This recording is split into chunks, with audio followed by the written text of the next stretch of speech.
Praise the Lord. அல்லேலூயா. ஆமென். அன்பான தேவ பிள்ளைகளே, மனுஷர் நியாயந்திருக்கிறது போல தேவன் நியாயந்திருப்பது இல்லை என்று வேதத்திலே வாசிக்கிறோம். மனுஷங்க ஒரு தப்பை கண்டுட்டா உடனே நியாயந்திருத்துருவாங்க. இனிமேல் அவங்ககிட்ட சேரக்கூடாது, அவங்ககிட்ட போகக்கூடாது, அவங்ககிட்ட பேசக்கூடாது அப்படின்னு. ஆனால் தேவன் அப்படி நியாயந்திருக்கிறவள் அல்ல. உன் நினைவுகளே நினைவுகள் அல்ல என்று சொல்லியிருக்கிறார். தேவனுடைய நியாய தீர்ப்புகள் அழகாக இருக்குது, அருமையாக இருக்குதுன்னு சொல்லியிருக்குது. அவர் ஒரு மனுஷனை கரெக்டாக ஒரு சரியான நேரத்தில் திருத்திடுவார். அல்லேலூயா. அவன் தன் வழியை விட்டு வெளியே வரும்படி செய்வார். செம்மையான பாதைக்கு கொண்டு வருவார். நீதியின் பாதையிலே ஜீவன் உண்டு, அந்த பாதையிலே மரணம் இல்லை. அல்லேலூயா சொல்லுவோமா? நீதியின் பாதையிலே ஜீவன் உண்டு, அந்த பாதையில் மரணம் இல்லை. கண்டிப்பாக மரணம் இல்லாத ஒரு நீதியின் பாதை இருக்குது, அதில் வந்து சேருவாங்க. சேராமல் தேவனுடைய ஆசீர்வாதத்தை பார்க்க முடியாது. அருமையான தேவ பிள்ளைகளே, ஒரு தவறு செஞ்சுட்டு அந்த தவறுலையே நிலச்சிட்டு நான் விழுந்துட்டேன் இந்த தப்பில், இதிலிருந்தே என்னை காப்பாற்றுங்கன்னா அப்படியெல்லாம் ஆண்டவர் வரமாட்டார். ஒரு குழந்தை சாக்கடையில் விழுந்துருச்சு, அருவருப்பான மலம் விழுந்த கிடக்கிற ஒரு சாக்கடையில் விழுந்துருச்சு. அப்படியே தூக்கி என்னைய கொஞ்சிக்கோ, என்னை அணைச்சிக்கோ அப்படின்னு ஒரு குழந்தை விரும்பினா அந்த தாய் தகப்பன் அப்படி செய்ய மாட்டாங்க. அந்த குழந்தைய கூட அது விரும்பாது, குழந்தைய கூட அதையே விரும்பாது. ஒரு சின்ன குட்டி தான் பார்த்தேன் நான் ஒரு ராமச்சந்திரா ஹாஸ்பிட்டல் இருக்கும்போது. அதுக்கு ஒரு பெண் பிள்ளை, அதுக்கு மலதுவாரம் இல்லை. அது ஆப்ரேஷன் பண்ணி வைக்கிறதுக்காக டாக்டர் பெட்டில் வச்சுருக்கிறாங்க. இந்த இடத்துல அறுத்து இந்த இடத்துல ஒரு குடல் எடுத்து இங்கேருந்து மலம் எடுக்கிறாங்க. அந்த குழந்தை என்னுடைய மகள் ரோசி இருந்த பெட்டுக்கு பக்கத்து பெட்டு. அந்த குழந்தைகிட்ட போகிறேன், சின்ன குட்டி பிள்ளை தான், அதை காட்ட மறுக்கிறாள். அதிலிருந்து வருகிற அந்த பேட் ஸ்மெல்லு அந்த பிள்ளைக்கே பிடிக்கல. அதனால் அவள் என்ன செய்கிறா, வேறு யாருக்கும் அதை காட்ட விரும்பலை. அதை உடனே அழுகிறா, வேண்டாம் நான் காட்ட மாட்டேன்னு அழுகிறா. அப்போ ஒரு அருவருப்பு அந்த குழந்தையினுடைய உடம்புல இருந்தால் கூட அந்த குழந்தை என்ன செய்யாது, அதைய விரும்பாது. முதல்ல என்னை கழுவு, என்னை கழுவி எடுத்து என்னை முத்தமிடு. அல்லேலூயா சொல்லுவோமா? ஆமீன். சுத்தம், பரிசுத்தம். தேவன் எப்பொழுதுமே பரிசுத்தத்தில் வாசம் பண்ணுகிறவர். அருமையான தேவ பிள்ளைகளே, அதனால் எத்தனை உபவாசம் போட்டாலும், எத்தனை ஜெபம் பண்ணாலும், எத்தனை பக்கம் போய் தீர்க்க தரிசனம் கேட்டாலும், நீ திருந்தினால்தான் தேவன் உன்னை ஆசீர்வதிப்பார். அல்லேலூயா. அது வரையிலும் ஒரு திகில், ஒரு பயம், மரண இருள் அது பிடிச்சிக்கிட்டே இருக்கும். நம்ம பிள்ளைகளை எப்படி நம்மை ரட்சிக்க விரும்புவோமோ அதுபோல் அதை விட 100 மடங்கு, கோடி மடங்கு கர்த்தர் ரட்சிக்க விரும்புவார். ஏனென்றால் கர்த்தர் அவர், ஏனென்றால் அவர் நல்லவர். அல்லேலூயா சொல்லுங்க பார்ப்போம். நீயும் நானும் உடனே நியாயம் தீர்த்துருவோம். மனுஷங்க நம்ம உடனே நியாயம் தீர்த்து தூக்கி குப்பையாட்ட வெளியே போட்டுருவோம். அதனால தான் இந்த நியாயம் தீர்க்கிற பொறுப்பை தேவன் என்ன செய்யலை, நம்ம கையில் கொடுக்கல. அவர் சொல்லிட்டார், ஒருவனையும் நியாயம் தீர்க்காதிருங்கள். என்னென்னா உங்களுக்கு தெரியாது. அப்புறம் மறுபடியும் அதே உங்களுக்கும் திரும்பி வரும்.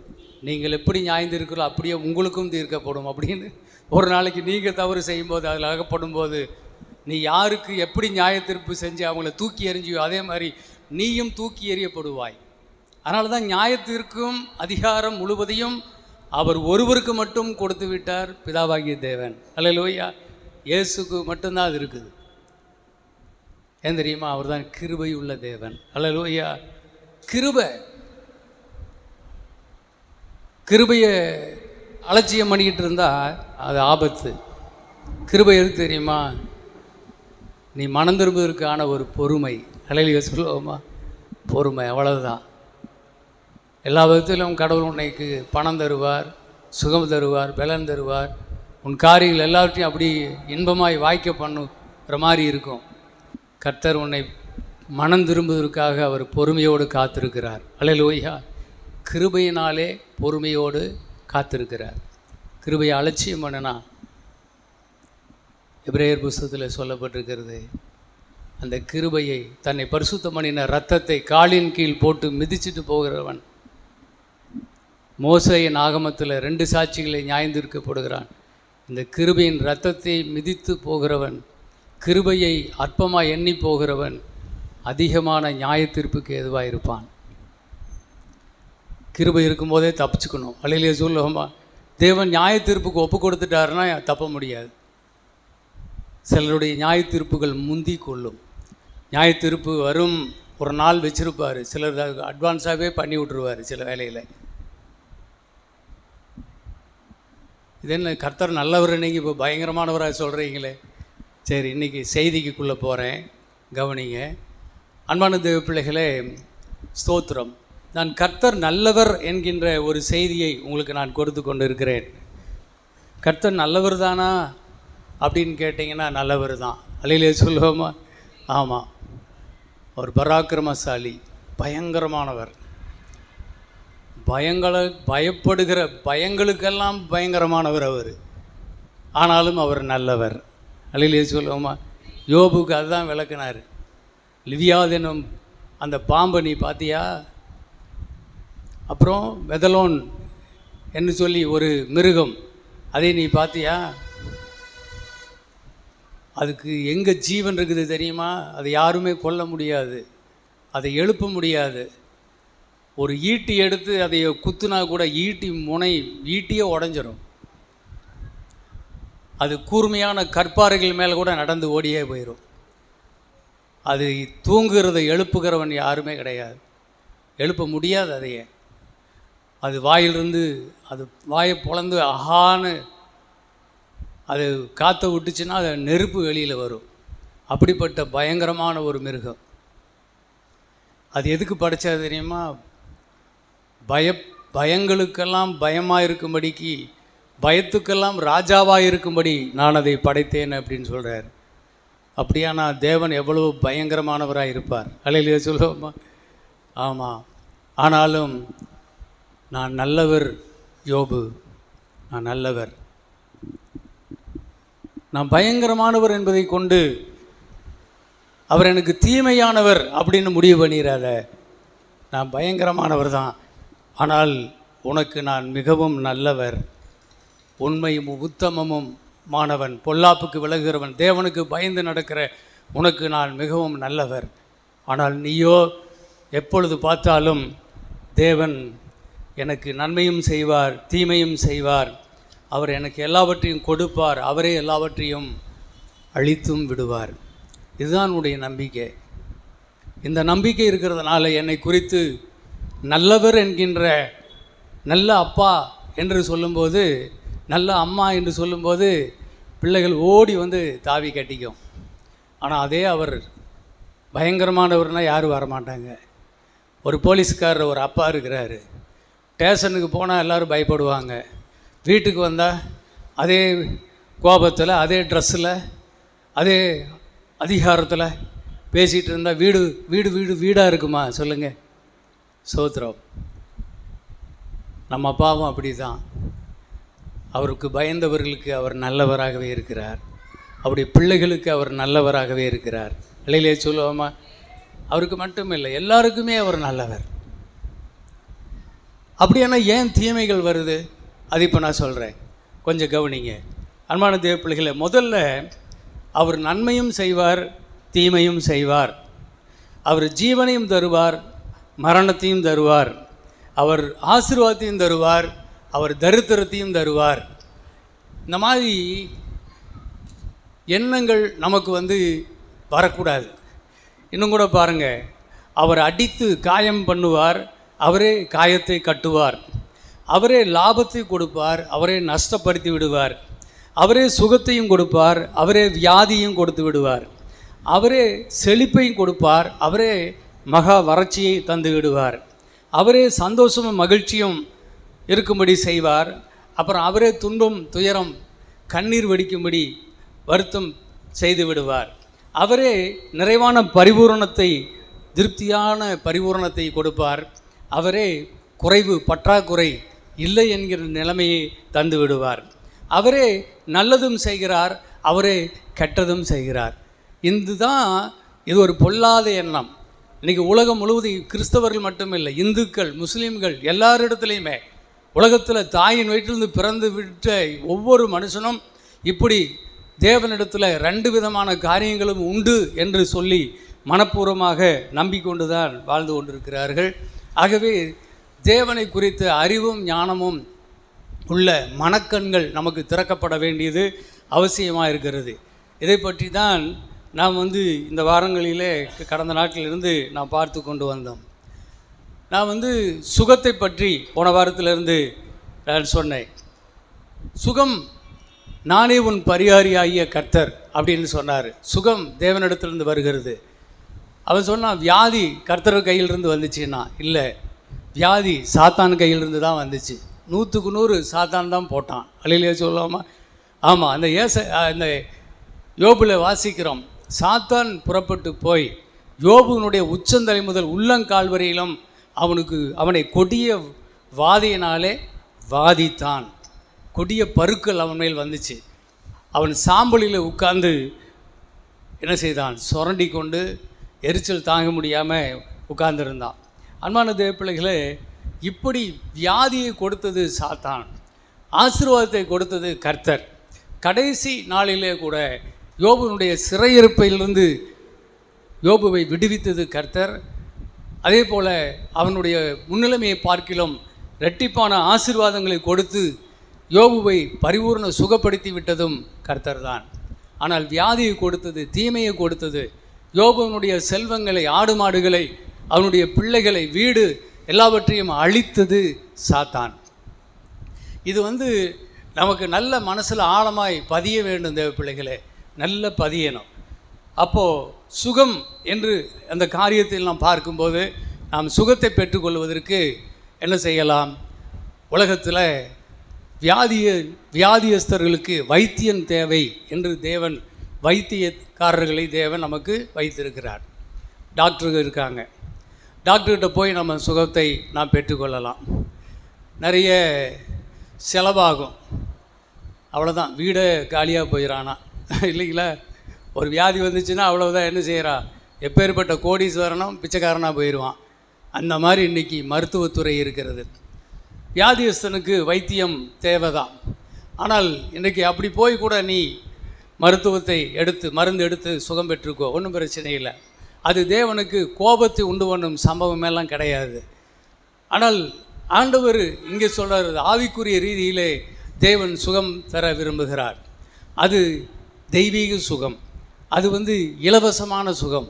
அதுக்கு தான் முதல் கர்த்தர் சொல்கிறாரு, யாத்ராகமம் 15:26 நானே உன் பரிகாரியாகிய கர்த்தர், நான் தான் உனக்கு சுகம் கொடுக்கும் தேவன் என்று சொல்லுகிறார். உன்னை சுகமாய் உன்னை பாதுகாத்து கொள்ளும் தேவன் நான் தான் என்று தேவன் சொல்லுகிறார். அருமையான தேவ பிள்ளைகளே, அப்போது தேவன் நமக்கு சுகம் தருகிறவர். அப்போஸ்தலர் 10:38 கர்த்தராகிய இயேசுவை குறித்து வாசிக்கிறோம். அவர் நன்மை செய்கிறவராயும் பிசாசின் வல்லமையில் அகப்பட்ட யாவரையும் விடுதலையாக்கி குணமாக்குகிறவராக சுற்றி திரிந்தார். இயேசு சுகம் ஆக்குகிறவர். அப்போஸ்தலர்கள் சுகமாக்குகிறார்கள். அப்போஸ்தலர் கையில் தேவன் பலத்த கிரியைகளை செய்தார், பலத்த அற்புதங்களை செய்தார், வியாதியஸ்தலை சுகமாக்கினார். அருமையான தேவ பிள்ளைகளே, ஒவ்வொரு திருச்சபை ஆராதனைகளிலும் தேவனுடைய சுகமாக்கும் வல்லமை சபையில் வெளிப்பட்டு கொண்டே இருந்தது. அந்த நாட்களில் ஜனங்க டாக்டர்கிட்ட போகிறத விட தேவனிடத்தில் சுகம் பெறுவதையே அதிகம் விரும்பினார்கள். அல்லேலூயா சொல்லுமா? ஆமாம். இன்றைக்கி விசுவாசி கூட தேவனிடத்தில் சுகம் பெறுவதை விட எங்கே போய் சுகம் பெறலான்னு இருக்கிறாங்க? ஆஸ்பத்திரிக்கு போயிட்டுருக்கிறாங்க. அருமையான தேவ பிள்ளைகளே, நம் தேவனே நமக்கு போதுமானவராக இருக்கிறார். அல்லேலூயா சொல்லுங்க பார்ப்போம். ஆமேன். அவர் சுகம் தரும் தெய்வம். அருமையான தேவ பிள்ளைகளே, சோத்திரம். சுகத்திற்காக தேவன் நமக்கு நிறைய வழிகளை வைத்திருக்கிறார். அதைத்தான் யாக்கோபு புஸ்தகம் 5ஆம் அதிகாரம் 13ஆம் வசனத்தில் நான் 14, 15 நான் வாசித்தோம். ஒருவன் வியாதிப்பட்டால் அவன் என்ன செய்யணும்? சபையின் மூப்பர்களை வரவழைத்து அவர்கள் அவர்களுக்காக எண்ணெய் பூசி ஜெபிக்கும்போது அவர்களுக்கு சுகம் உண்டாகும், கர்த்தர் அவர்களை எழுப்புவார் என்று எழுதியிருக்கிறது. ஆமாம், வியாதி வந்த உடனே சபையின் மூப்பருக்கு ஃபோன் பண்ணிடக்கூடாது, சபையின் மூப்பரை வர வைக்கக்கூடாது.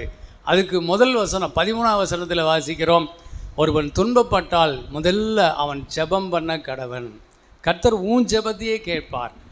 உனக்கும் ஆண்டவருக்குமே அப்பா பிதாவே என்கின்ற புத்திர சுவிகாரத்தின் உறவு இருக்கிறது. தேவன் உனக்கே செவி கொடுப்பார். ஆகவே முதல்ல நீ ஆண்டவரிடத்தில் விசுவாசம் உள்ள ஜெபம் பிணியாளிகளை ரட்சிக்கும். நீ விசுவாசத்தோடு கூட நீ உன் தேவனிடத்தில் ஜெபம் பண்ணு.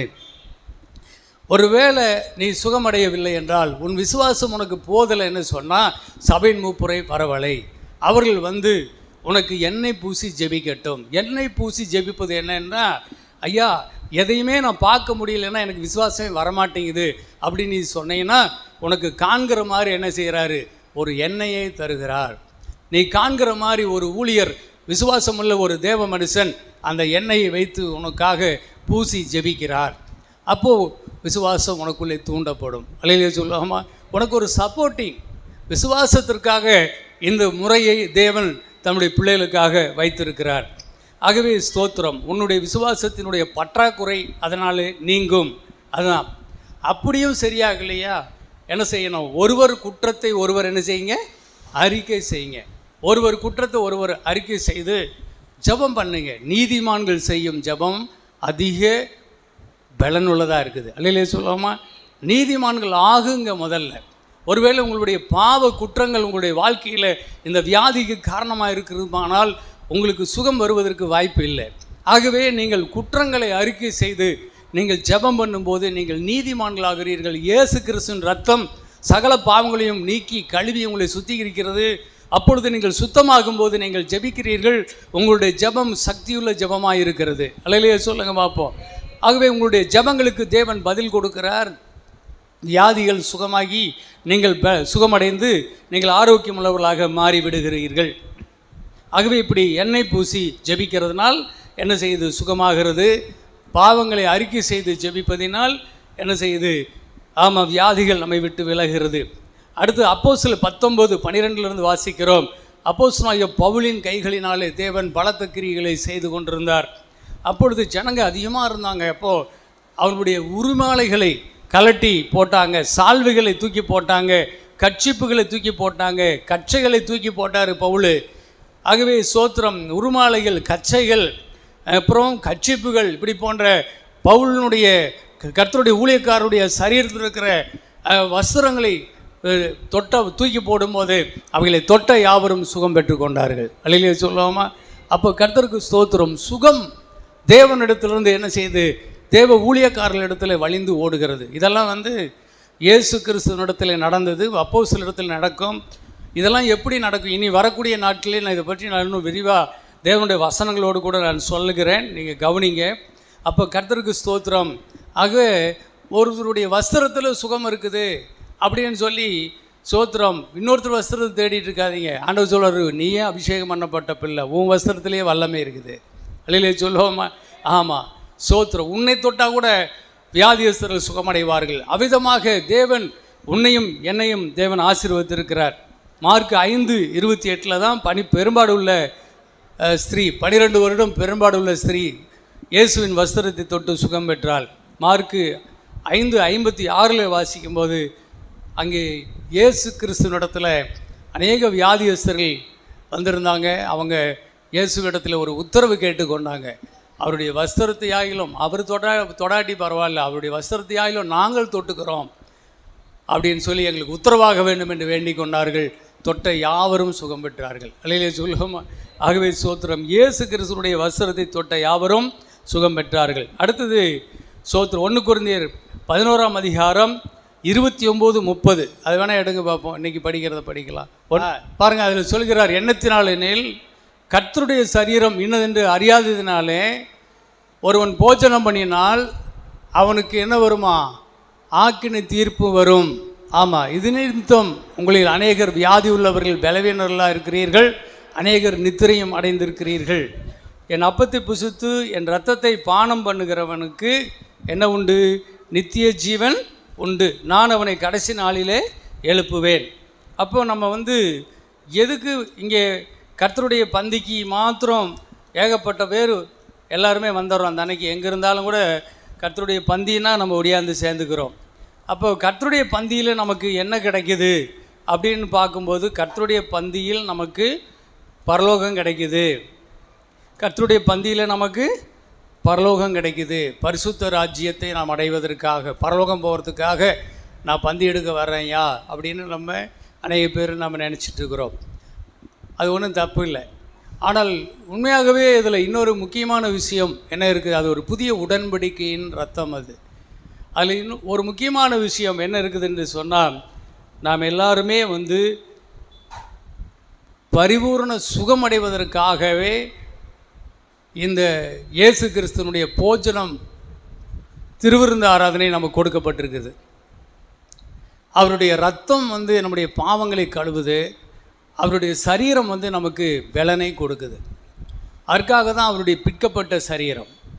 அதற்காகத்தான் அவர் கல்வாரி சிலுவையில் ஊற்றி கொடுத்த ரத்தம்.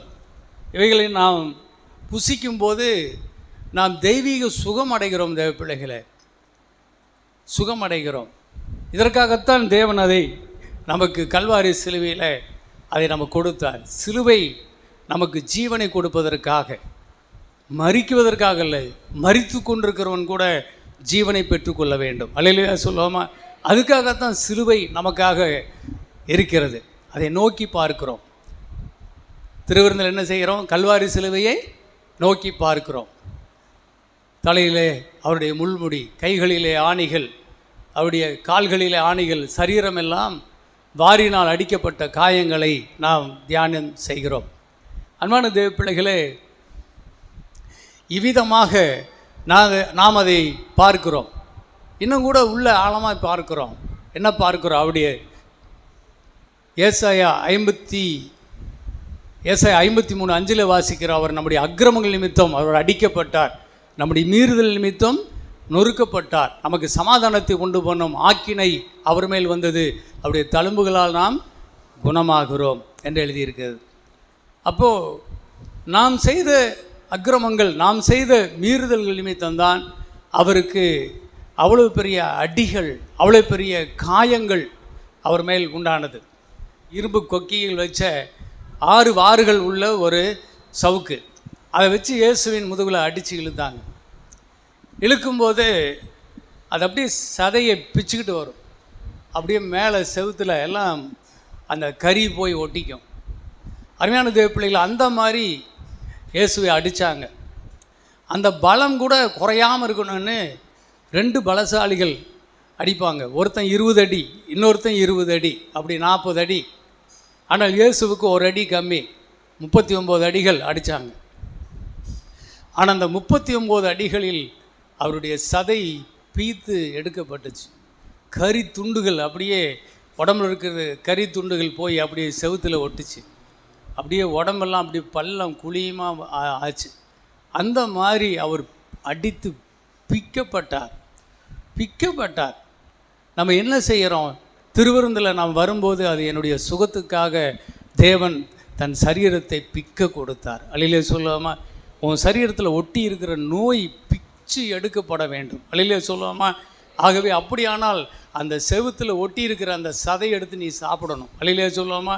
அவருடைய உடம்புல பிச்சு அப்படியே தொங்குற அந்த சதை எடுத்து நீ சாப்பிடணும். அதுதான் உனக்கு மருந்து, அது உனக்கு ஜீவன். அது உள்ளே போகும்போது உனக்குள்ளே இருக்கிற எப்பேற்பட்ட வியாதியும் உன்னை விட்டு வெளியேறிவிடும். அல்லேலூயா. ஆகவே திருவிருந்து உனக்கு ஒரு சுகத்திற்காக, நீ இதை அறியாதபடி புசிக்கிறதுனால தான் இன்றைக்கி அநேகர் வியாதிப்பட்டு பலவீனப்பட்டு மரித்தும் போகிறார்கள். இது வியாதிப்படுவதற்கு, பலவீனப்படுவதற்கு, மரித்து போவதற்காக இது கொடுக்கப்படலை. இது அனைவரும் இதை புசிக்கிற எல்லாரும் ஜீவனடைய வேண்டும். அல்லேலூயா சொல்லுவோமா? திருவிருந்தை புசிக்கிற அனைவரும் ஜீவனடைவார்கள். இதை அறியாதவர்கள் தான் அறியாமல் புசிக்கிறபடியினாலே அவர்கள் இன்றைக்கி வியாதிப்பட்டு பலவீனப்பட்டு நோய்பட்டு மரித்து கொண்டு இருக்கிறார்கள். அருமையான தேவ பிள்ளைகளே, ஸ்தோத்திரம். கர்த்தருடைய பந்தி நமக்கு ஆரோக்கியத்தை கொடுக்கும்படி தேவனுடைய பந்தி நமக்கு கொடுக்கப்பட்டிருக்கிறது. அல்லேலூயா சொல்லியிருக்க பார்ப்போம். ஆமீன், ஸ்தோத்திரம். ஆகவே 1 யோவான் 1:9 சொல்லுது, இயேசு கிறிஸ்துவின் ரத்தம் என்ன செய்யும்? சகல பாவங்களையும் நீக்கி நம்மை சுத்திகரிக்காது உண்மையும் நீதியும் உள்ளதாக இருக்கிறது. பார்த்தீங்களா? அப்போ கர்த்தருக்கு ஸ்தோத்திரம். அதை நம்ம மனசில் வச்சுக்கணும். மார்க் 16:17 வாசிக்கிறோம். அங்கே என்ன சொல்கிறாரு? வியாதியஸ்தர் மேல் நீங்கள் கைகளை வைப்பீர்கள், அப்பொழுது அவர்கள் சொஸ்தமாவார்கள். வியாதி உள்ளவர்கள் மேலே நம்ம போய் கை வைத்து ஜெபம் பண்ணும்போது அவர்கள் என்ன செஞ்சிருவாங்களாமா? சுகம் பெற்றுக்கொள்வார்கள். அல்லேலூயா சொல்லுங்க பார்ப்போம். அது ஒரு வழி இருக்கிறது. அப்போ கர்த்தருக்கு ஸ்தோத்திரம். இதை குறித்து பைபிளில் சொல்லியிருக்குது. கை வச்ச உடனே சுகம் அப்படின்னு சொல்லலை. அந்த வார்த்தையினுடைய அர்த்தம் என்ன சொல்லுதுன்னா ரெக்கவர். ரெக்கவர்னால் சொஸ்தமாவார்கள் என்ற வார்த்தைக்கு ரெக்கவர் என்று எழுதியிருக்கிறது இங்கிலீஷில். அதனுடைய அர்த்தம் என்னென்று சொன்னீங்கன்னா கொஞ்சம் கொஞ்சமாக சுகமாவார்கள். அல்லேலூயா சொல்லுவோமா? ஆமாம். இந்த வாரம் வர்றீங்க, கை வைக்கிறோம், ஜெபம் பண்ணுறோம். அப்புறம் அடுத்த வாரம் வர்றீங்க, கை வைக்கிறோம், ஜெபம் பண்ணுறோம். அப்போ 3 வாரம், 4வது வாரத்தில் பார்த்தா அந்த நோயே இருக்காது. அல்லேலூயா சொல்லுவோமா? அப்போ கர்த்தருக்கு ஸ்தோத்திரம். ஒவ்வொரு முறையும் கர்த்தருடைய ஊழியர் என் மேல் கை வைத்து ஜெபித்தால் நான் சுகமாவேன் என்று நீங்கள் நம்பணும். அப்போ பரவாயில்லையா, அடுத்த வாரம் வந்து கேட்டால் பரவாயில்லன்னு தான் கண்டிப்பாக சொல்லுவீங்க. அந்த வாரம் ஜெபம் பண்ணி போங்க, அடுத்த வாரம் வரும்போது இன்னும் சுகமாயிருவீங்க. அல்லேலூயா சொல்லுவோமா? ஆகவே ஸ்தோத்திரம். படிப்படியாக கொஞ்சம் கொஞ்சமாக நீங்கள் சுகமாவதற்காக வியாதியஸ்தர்கள் மேல் நீங்கள் கைகளை வைக்கும்போது அவர்கள் படிப்படியாக ரெக்கவராகி கொஞ்சம் கொஞ்சமாக சுகத்தை பெற்று பரிபூர்ணமாயிருவாங்க. ஒரு சிலருக்கு உடனே சரியாயிரும், பாருங்க. கல்வெட்டுப்பாளையத்திலேருந்து நம்ம வந்திருக்கிறாங்க. அவங்க போன வாரம் உடம்பு சரியில்லை, உடம்பெல்லாம் பயங்கரமாக வலி, கையை தூக்க முடியல, வலி ரொம்ப கஷ்டமாக இருக்குதுன்னு சொல்லி வரல அப்படின்னு சொல்லி சொன்னாங்க. புலோமனாஸ் சொன்னாங்க. சரின்னு நான் அவங்களுக்காக ஃபோனில் தான் ஃபோன் பண்ணி ஜெபம் பண்ணேன். ஜெபம் முடிச்சுட்டு பிறகு ஸ்தோத்திரம் புலோமனாஸ் சாயந்தரமாக அவங்களுக்கு ஃபோன் பண்ணி சொன்னாங்க, பாஸ்டர் நீங்கள் ஜெபம் பண்ண உடனே அந்த அம்மா சுகமாயிருச்சுன்னு சொன்னாங்க. அப்போவே பாஸ்டர் ஜெபிச்ச போதே நான் சுகமாயிட்டேன் அப்படின்னு சொன்னாங்க அப்படின்னாங்க. இப்போ வந்தாங்க, காலையில் கேட்டேன், அம்மா நான் நல்லா இருக்கேன் ஐயா, சுகமாகிட்டேன். அல்லேலூயா சொல்லுவோமா? அப்போவே இயேசு எனக்கு சுகம் கொடுத்துட்டார். ஒரு சிலருக்கு அப்போவே கிடைக்கும், ஒரு சிலருக்கு என்ன செய்யும்? ரெக்கவர் கொஞ்சம் கொஞ்சமாக. அல்லேலூயா சொல்லுவோமா? ஆனால் கண்டிப்பாக சுகம் உண்டு. அதில் நீங்கள் மறக்கக்கூடாது. அடுத்து யோவான் 14:13-14 நான் வாசிக்கும்போது, என் நாமத்தினாலே நீங்கள் எதை கேட்டாலும் அதை நான் உங்களுக்கு செய்வேன். எதை கேட்டாலும் நான் உங்களுக்கு செய்வேங்கிறாரு. அப்போது அது என்னது? அப்போ சோத்திரம். அதில் நம்ம எதை கேட்டாலும் அப்படிங்கிறது அந்த வார்த்தை இங்கிலீஷில் வந்திருக்கிறது டிமாண்டு. நீங்கள் ஆண்டவரிடத்தில் எதை டிமாண்டு பண்ணினாலும் அது நமக்கு உடனே கிடைக்கும் அப்படின்னு இருக்குது. அப்படியே இல்லை. அதனுடைய உண்மையான அர்த்தம் என்னென்னா, ஆண்டவர்கிட்ட நம்ம போய் டிமாண்ட் வைக்கிறதுக்கு அவர்கிட்ட என்ன இருக்குது? அவர் எதுலையாவது பிடிவாதமாக இருக்கிறாரா? நமக்கு தரமாட்டேன்னு சொல்லி நம்மகிட்ட ஏதாவது பிடிவாதம் பண்ணுற ஆண்டவர் அவர்? அப்படியெல்லாம் இல்லை. அவர் எல்லாமே உனக்கு தான் மகளே, நீ விசுவாசம் இருந்தால் எடுத்துக்கோன்னு சொல்கிறார். அவ்வளோதான். அல்லேலூயா சொல்லுவோமா? நம்முடைய விசுவாசத்தினுடைய குறைவுனால தான் நாம் என்ன செய்ய முடியல, ஆண்டவர்கிட்டருந்து எடுத்துக்கொள்ள முடியாதபடி தடுமாறுகிறோம். ஆனால் இந்த வார்த்தை அந்த மாதிரியான ஒரு அர்த்தம் அல்ல. இது தேவனை டிமாண்ட் பண்ணுவதற்கல்ல, தேவனுடைய நாமத்தினாலே நீங்கள் பிசாசை டிமாண்ட் பண்ணணும். டிமாண்டுன்னா அவன் மேலே நீங்கள் அதிகாரம் செலுத்தணும், அவன் மேலே அவனுக்கு நீங்கள் கட்டளை கொடுக்கணும் என்று சொல்லப்பட்டிருக்குது. என்ன கட்டளை அது? ஒரு வேளை அவன் உங்கள் மேலே ஒரு வியாதியை போட்டிருந்தால், இந்த கையில் ஒரு வியாதி இருந்துச்சுன்னா, பொல்லாத பிசாசே, இயேசுவின் நாமத்தில் உன் கரத்தை எடு என்று நான் கட்டளை கொடுக்கிறேன். இந்த இடத்திலிருந்து உன் கரத்தை எடு என்று அவனுக்கு நீங்கள் டிமாண்ட் பண்ணுங்க, அவனுக்கு கட்டளை கொடுங்க. இயேசுவின் நாமத்தை சொல்லி அவன் மேல் ஒரு கட்டளையிட்டால், அதிகாரத்தோடு அவனை நீங்கள் அதட்டினால் அவன் வெளியே போய் விடுவான். அப்படி தான் அது அதனுடைய அர்த்தம். நீங்கள் இயேசுவின் நாமத்தினால் நீங்கள் இயேசுகிட்ட நீங்கள் டிமாண்ட் பண்ணுறதில்ல, அவர்கிட்ட கெஞ்சிக்கிட்டு இருக்கிறதில்ல. நீங்கள் பிசாசின் மேல் உங்களுக்கு என்ன இருக்குது? அதிகாரம் இருக்குது. நீங்கள் கட்டவும் அவிழ்க்கவும் நான் உங்களுக்கு என்ன கொடுத்துருக்கிறேன்? அதிகாரம் கொடுத்துருக்கிறேன். சத்துருவின் சகல வல்லமைகளை மேற்கொள்ளும் அதிகாரத்தை நான் உனக்கு கொடுத்திருக்கிறேன். ஒன்றும் உங்களை மேற்கொள்ளுவது இல்லை என்று ஆண்டவர் உங்களுக்கு அதிகாரம் கொடுத்திருக்கிறார். அப்போ பிசாசை பார்த்து நீங்கள் பேசணும், வியாதியை பார்த்து நீங்கள் பேசணும், உங்களுடைய பிரச்சனைகளை பார்த்து நீங்கள் பேசணும். நீ இந்த மலையை பார்த்து கூட நீ பேசினால் கூட அது சமுத்திரத்தின் ஆழத்தில் தள்ளுண்டு போகும் என்று நான் உங்களுக்கு சொல்லுகிறேன். அல்லேலூயா சொல்லுவோமா? ஆமீன். நோயை வச்சுக்கிட்டு, பேயை வச்சுக்கிட்டு, வியாதியை வச்சுக்கிட்டு, அதை அதட்டாமல் அதை குழு குழுன்னு வச்சுக்கிட்டு ஏசுக்கிட்டு போய் கண்ணீர் விட்டுட்டு இருந்தால் நீ அழுன்னு அவன் சிரிச்சுக்கிட்டே இருப்பான். ஏனென்றால் உனக்கு அறிவு கம்மி.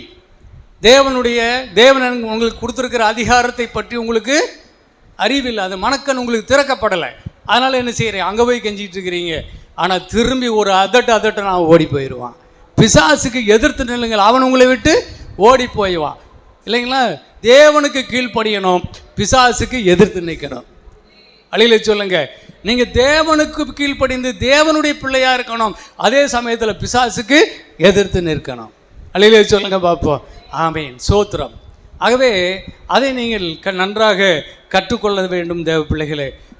சங்கீதம் 107:20 அவர் தமது வசனத்தை அனுப்பி அவர்களை குணமாக்கி அவர்களை அழிவுக்கு தப்புவிக்கிறார். எவ்வளோ அழகான வசனம் இல்லையா? அப்போ நம்ம சுகத்தை பெற்றுக்கொள்வதில் இது எல்லாற்றையும் விட மிகப்பெரிய ஒரு சிறந்தது, ஹைலைட்டான ஒரு விஷயம் என்னென்னா, தேவனுடைய வசனத்தை விசுவாசித்து சுகத்தை பெற்றுக்கொள்வதுதான் மிகப்பெரிய ஹைலைட்டான விஷயம். இல்லையா சுகமா? உயர்ந்த ரகமான சுகம் பெறும் ரகசியம் விஷயம். மருந்து மாத்திரை சாப்பிட்றது அது சுகத்தை பெற்றுக்கோ, ஒன்றும் பிரச்சனை இல்லை. எண்ணெய் பூசி ஜெபி, அது ஒன்றும் பிரச்சனை இல்லை. உருமாலைகள் கச்சைகள் மேலே போடுறதுனால சுகம் பெற்றுக்கோ, அது ஒன்றும் பிரச்சனை இல்லை. ஆனால் ஸ்தோத்திரம், அவருடைய வஸ்திரத்தை தொடுவது சுகம் பெறுவது. ஆனால் ஸ்தோத்திரம், எல்லாத்தையும் விட அவருடைய வசனத்தினால் வாழ்வது தான்.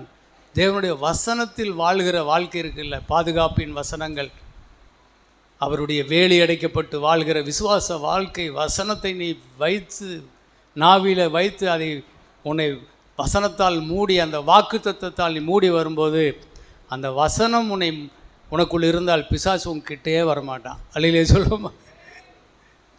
வசனத்தில் முழு கவனம் செலுத்த முடியாதவர்களுக்கு தான் இந்த மாதிரி நிறைய உபகரணங்கள் தேவை. வியாதி சுகமாவதற்கு நிறைய உபகரணங்கள் தேவைப்படும். அருமையான தேவ பிள்ளைகளே, நீதிமொழிகள் 4:20 சொல்லுது, படிங்க. என் மகனே, என் வார்த்தைகளை கவனி, என் வசனங்களுக்கு உன் செவியை சாய். அவைகள் உன் கண்களை விட்டு பிரியாதிருப்பதாக. அவைகளை உன் இருதயத்துக்குள்ளே காத்துக்கொள். அவைகளை கண்டுபிடிக்கிறவர்களுக்கு அவைகள் ஜீவனும் அவர்கள் உடலுக்கெல்லாம் ஆரோக்கியமுமாம். எல்லா காவலோடும் உன் இருதயத்தை காத்துக்கொள், அதனிடத்தினின்று ஜீவ ஊற்று புறப்படும். அல்ல, இந்த 20ஆம் வசனம் சொல்லுது, என் மகனே நீ என் வார்த்தைகளை கவனி, என் வசனங்களுக்கு உன் செவியை கொடு. அப்புறம் அவைகளை கண்டுபிடிக்கிறவர்களுக்கு அவைகள் ஜீவனும் அவர்கள் உடலுக்கெல்லாம் ஆரோக்கியமும். அதுதான் ரொம்ப முக்கியம். அவைகளை கண்டுபிடிக்கிறவனுக்கு அது ஜீவன், அது உடலுக்கெல்லாம் ஆரோக்கியம். அவைகள் உன் கண்களை விட்டு பிரியாதிருப்பதாக. அவைகள் உன் கண்களை விட்டு பிரிய வேண்டாம். அப்புறம் அவைகளை உன் இருதயத்துக்குள்ளே வைத்து அதை காத்துக்கொள். அல்லேலூயா சொல்லுவோமா? அதான் ரொம்ப ஹைலைட்டான விஷயம். அருமையான தேவ பிள்ளைகளே, ஒரு இராணுவத்தில் ஒரு விசுவாசமுள்ள ஒரு டாக்டர் பணியாற்றிட்டு இருந்தார். ஒரு வியாதி ஒன்று, தொத்து வியாதி, அங்கே இருக்கிற ஜனங்களை கொன்னுக்கிட்டு இருந்துச்சு. அப்போது அந்த வியாதி அந்த டாக்டரையும் தாக்குச்சு. அப்போ என்ன செய்தார்? அவர்கிட்ட இருந்த மருந்தெல்லாம் போட்டு பார்த்தாரு, ஒன்றும் சுகமாகலை. அப்போ என்ன செய்கிறது? அப்போது கர்த்தருடைய வார்த்தையை கண்டுபிடி, அது உன் உடலுக்கெல்லாம் ஆரோக்கியம், அது உன் உடலுக்கெல்லாம் ஜீவன் அப்படின்னு சொன்னார். அப்போது இயேசு கிறிஸ்துவின் வார்த்தையை கண்டுபிடித்தார். அவருடைய தழும்புகளால் நீங்கள் குணமானீர்கள் என்ற வார்த்தையை. அல்லேலூயா சொல்லுவோமா? ஆமென். அவருடைய தழும்புகளால் நீங்கள் குணமானீர்கள். இப்படி ஒரு மருந்து இருக்குது, அதை கண்டுபிடிச்சார். அதை ஆழமாக தியானித்து கொண்டு வந்தார். அவருடைய தழும்பு, அவரை குணமாக்கும் என்பதை விசுவாசித்தார். இயேசுவினுடைய தழும்பின் மேலே தன் கண்களை வைத்தார், இருதயத்தை வைத்தார், அதை கவனித்தார், அதை இருதயத்துக்குள்ளே வைத்து அதை விசுவாசித்து அதுக்குள்ளே இருக்கிற ஜீவனை பிழிந்து தன் உடலுக்கெல்லாம் பாய்ச்சி ஆண்டவருடைய சுகத்தை பெற்றுக்கொண்டார். அல்லேலூயா, ஆமேன். அந்த வியாதிப்பட்டவர்கள் எல்லாம் செத்துட்டு இருக்காங்க, டாக்டர் மட்டும் பொழைச்சிக்கிட்டார். என்னையா உங்கள்கிட்ட இருக்குது மருந்து, எதை வச்சு நீ பொழைச்ச, நீ மட்டும் பொழைச்சிக்கிட்டே சொல்லு அப்படின்னு அவர் சொன்ன விஷயம் இதுதான். நான் கண்டுபிடித்தேன் வார்த்தையை, அது என் உடலுக்கெல்லாம் ஆரோக்கியமாய் மாறிவிட்டது. உண்மையாக நடந்த ஒரு சம்பவம். அருமையான தேவ பிள்ளைகளே, ஆகவே ஸ்தோத்திரம், இவ்வளவு மருந்துகளை தேவன் நமக்காக வைத்திருக்கிறார். அல்லேலூயா. இது எல்லாமே எங்கே நம்ம சாகிறதுக்கான காரியமே இல்லை, எல்லாமே பிழைச்சிக்கிறதுக்காகத்தான். அல்லேலூயா சொல்லுவோமா. தேவன் நாம் தப்பி பிழைப்பதற்கு எத்தனை ஆசைப்படுறாரு பாருங்க. இதையெல்லாம் நம்ம கவனிக்கணும். இன்னும் ஏசாயா 55:10-11 இந்த 2 வசனத்தை வாசிங்க.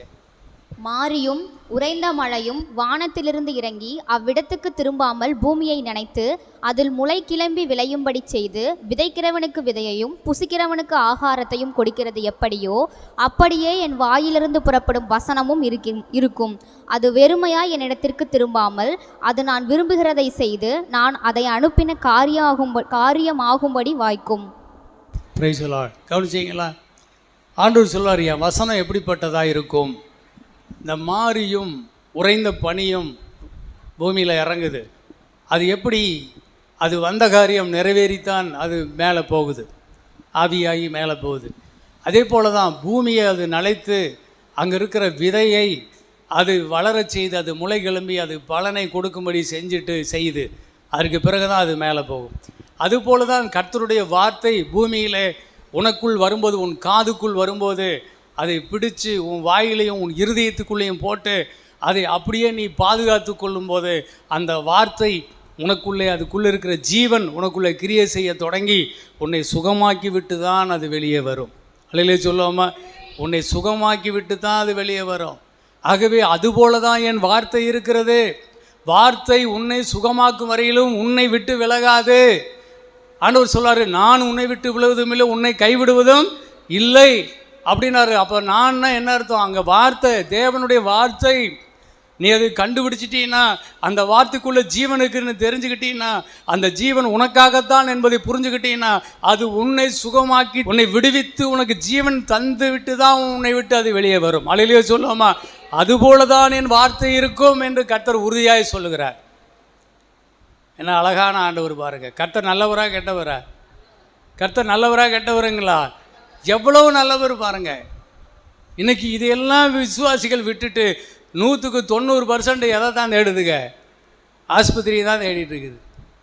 ஆஸ்பத்திரிக்கு போகிறது தப்புன்னு சொல்லலை. ஆனால் ஸ்தோத்திரம், நீ எப்படியோ உனக்கு ஒரு விசுவாசம் இல்லை, எங்கேயோ போய் பொழைச்சிக்கோ. ஆனால் ஸ்தோத்திரம், விசுவாசி, நீ ஒரு விசுவாசி. உன் பெயர் விசுவாசி என்று விசுவாசிகளின் கூட்டத்திலே நீ அழைக்கப்பட்டிருக்கிறாய். நீ ஞானஸ்நானம் எடுத்து தேவனுடைய பிள்ளையாய் மாறி இருக்கிறாய். ஆகவே நீ சுகம் பெறுவதற்காக நீ தேவனை விசுவாசிக்க வேண்டும். தேவன் உனக்கு விசுவாசித்து நீ சுகம் பெறுவதற்காக என்னென்ன வழிகளை வைத்திருக்கிறாரோ அந்த வழிகளிலே நீ சுகத்தை நாட வேண்டும். வழிகளை சொல்லுங்க பார்ப்போம். அந்த வழிகளிலே நீ சுகத்தை நாடு. என் தேவனை விட இந்த உலகத்தில் என்ன பெருசு சொல்லுங்க? கர்த்தருடைய வார்த்தையை விட என்ன பெருசு? அவருடைய வாக்குகளை விட என்ன பெருசு இருக்கு இந்த உலகத்தில்? அருமையான தேவ பிள்ளைகளே, கர்த்தருக்கு ஸ்தோத்திரம். நீங்கள் இதை விசுவாசிக்கும்படிக்கு, தேவனுடைய சுகத்துக்கு நாம் தேவனையே தேடும்படி, நானே உன் பரிகாரியாகிய கர்த்தர். இதை நீங்கள் விசுவாசிங்க. உங்களை அன்போடு கூட நான் கேட்டுக்கிறேன். இதை நீங்கள் சாதாரணமாக நினைக்காதீங்க, சரிங்களா? அடுத்த வாரத்தில் இன்னும் அதிகமாய் பழைய ஏற்பாட்டில் இருந்து சில விஷயங்களை சொல்கிறேன். எப்படி இந்த யாத்திராகமம் 15:26 நீங்கள் வாசிக்கும்போது, நான் எகிப்துக்கு வரப்பண்ணின வியாதிகளில் ஒன்றும் உனக்கு மேல் வரப்பண்ண மாட்டேன்னார். அப்போ எகிப்தியருக்கு எப்படி வியாதி அவர் வரப்பண்ணினார்ல? வரப்பண்ணினார்னா அப்புறம் அங்கே வியாதியை கொடுக்குற ஒரு கர்த்தர் தானே ஐயா அப்படின்னு அங்கே ஒரு குழப்பம் இருக்குது. அதை நான் அடுத்த வாரத்தில் தீர்த்து வைக்கிறேன். நீங்கள் விசுவாசிக்கணும். நீங்கள் விசுவாசம் உள்ளவர்களாய் மாற வேண்டும். அருமையான தேவப்பிள்ளைகளை, கர்த்தர் நல்லவர் என்கின்ற விசுவாசம் உங்கள் மனசில் ஆழமாக பதிஞ்சாதான் நீங்கள் ஆரோக்கியமாக இருக்க முடியும். கர்த்தர் எல்லாமே நல்லதும் செய்வார் கெட்டதும் செய்வார்னு நீங்கள் விசுவாசிச்சிருந்தீங்கன்னா உங்கள் வாழ்க்கையில் உங்கள் குடும்பத்தில் உங்கள் சரீரத்தில் சுகத்தையே நீங்கள் பார்க்க முடியாது. கொஞ்ச நேரம் சுகம், கொஞ்ச நேரம் வியாதி, கொஞ்ச நேரம் சந்தோஷம், கொஞ்ச நேரம் துக்கம், இப்படி தான் போயிட்டு இருக்கும். ஆனால் தெளிவாக நீங்கள் இந்த சத்தியத்தை தெளிவாக நீங்கள் அறிந்து கொள்ளும்போது நீங்கள் என்ன செய்யலாம்? ஆண்டவர்கிட்ட சுகமாய் வாழலாம். அல்லேலூயா சொல்லுவோமா? கர்த்தர் நம்பத்தக்கவருங்க. நம்பத்தக்கவர்னு பாட்டெல்லாம் பாடுறோம் இல்லை, நம்பத்தக்கவர் தான். அல்லேலூயா சொல்லுவோமா? 100க்கு 100 நம்பலாம். அவர் உன்னை கொல்றவரே அல்ல, உன்னை சுகமாய் பாதுகாக்கிறதுக்கு அவர் 100க்கு 100 விருப்பமுள்ள தேவ ஆண்டவராக இருக்கிறார். அவர் உன்னை கைவிடவே மாட்டார். இதுக்கு செவி கொடுங்க. இந்த வார்த்தைகளுக்கு நீங்கள் செவி கொடுத்தால் நீங்கள் பாக்கியவான்களாக இருப்பீர்கள். வசனத்துக்கு தாகமாக இருங்க. வார்த்தை நம்மை குணமாக்கும். அல்லேலூயா. தேவ பிரசன்னம் நம்மை குணமாக்கும். அல்லேலூயா சொல்லுவோமா? கர்த்தர் நம்மை ஆசீர்வதிப்பாராக.